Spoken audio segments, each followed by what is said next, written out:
My dear friends, once more, good morning.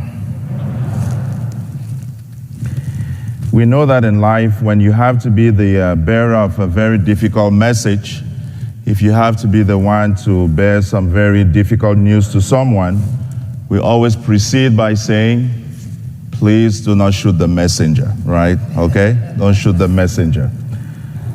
Today's gospel is Jesus' own way of saying, please do not shoot the messenger. Okay? He didn't say it in those words, but that's what he intended to say, okay? And I think it's important for us to understand the gospel passage today within that context. Because Jesus continues to remind his audience, everything I say came from the Father. There's nothing that I say on my own accord.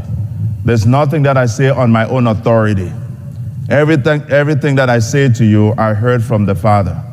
And therefore, everything I say to you, if you follow, is going to become, in essence, what is going to either justify you or condemn you.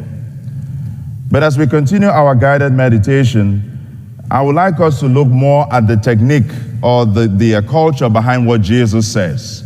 Because by saying that everything he tells us he learned from the Father, we must understand that effective communication, especially within the context of Jesus' words in today's gospel, require two things.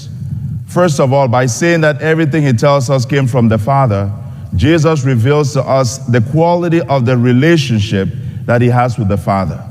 That there's a deep bond that he shares with the Father. But also, in order for Jesus to communicate to us the Father's will, he must have listened to the Father. So this kind of communication requires two things. It requires a deep relationship, but it also requires effective listening. And I think that is a skill that we all also do need in our society. And that is the question we're going to meditate on today, especially when we think about communication within the context of our own relationships. How deep, how meaningful, how solid are the relationships that we have with the people we claim we love? And how prone are we to listen to them before we even have to make a response? One of the biggest challenges I've seen, especially in my pastoral ministry, when I speak to couples or to family members, when it comes down to the breakdown in communication, is because of impulsiveness. So many people tend to become so reactionary. They never give themselves a chance to process. They do not give themselves a chance to listen properly and to be able to process what the other person is saying.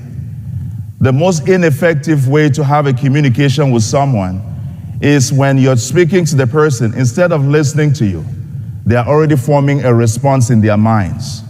They do not take the chance to listen, to process what you're saying before they give you some feedback. And I think Jesus, by telling us in today's gospel that everything he says came from the Father, reveals to us the quality of relationship that he had with the Father, and that relationship was guided by the discipline of listening.